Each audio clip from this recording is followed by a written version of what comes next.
ইসরায়েলে ইরানের ক্ষেপণাস্ত্র হামলায় এ পর্যন্ত দুজন নিহত হয়েছেন এবং মোট আহতের সংখ্যা বেড়ে পৌঁছেছে ৬৩ জনে। ইসরায়েলের সরকারি স্বাস্থ্য পরিষেবা সংস্থা মাগেন ডেভিড অ্যাডম এবং সেখানকার সম্প্রচার সংবাদ মাধ্যম চ্যানেল ১২ নিশ্চিত করেছে এ তথ্য। শুক্রবার শেষ রাতে মধ্য ইসরায়েলের রিশন লেজিয়ন এলাকার একটি আবাসিক ভবনে আঘাত হানে ইরানি ক্ষেপণাস্ত্র। এতে ঘটনাস্থলে একজন নিহত হন, আহত হন আরও ২০ জন। রিশন লেজিয়নে হামলার কয়েক ঘণ্টা আগে ইরানের নিক্ষিপ্ত ক্ষেপণাস্ত্রে ইসরায়েলের তেল আবিবে নিহত হয়েছিলেন এক নারী। এদিকে শনিবার এক প্রতিবেদনে ইসরায়েলি সংবাদ মাধ্যম চ্যানেল ১২ জানিয়েছে, ইরানের ক্ষেপণাস্ত্র হামলায় ইসরায়েলে আহতের সংখ্যা বেড়ে পৌঁছেছে ৬৩ জনে। তাদের মধ্যে অন্তত দুজনের অবস্থা আশঙ্কাজনক।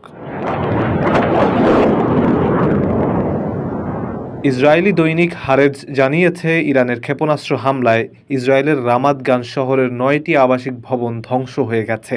এছাড়া বাণিজ্যিক রাজধানী তেল আবিবের বিভিন্ন এলাকা থেকে এ পর্যন্ত ৪ শতাধিক ফিলিস্তিনিকে নিরাপদ স্থানে সরিয়ে নেওয়া হয়েছে বলেও জানা গেছে। শুক্রবার ভোরে ইসরায়েলের বিমান হামলার জবাবে সেদিন রাতে তেল আবিব সহ ইসরায়েলের বিভিন্ন শহরে দফায় দফায় ক্ষেপণাস্ত্র হামলা চালায় ইরান। অধিকাংশ ক্ষেপণাস্ত্রই অবশ্য এয়ার ডিফেন্স সিস্টেমের মাধ্যমে লক্ষ্যবস্তুতে আঘাত হানার আগেই ধ্বংস করে ফেলেছে ইসরায়েল, তবে কয়েকটিকে ধ্বংস করা সম্ভব হয়নি।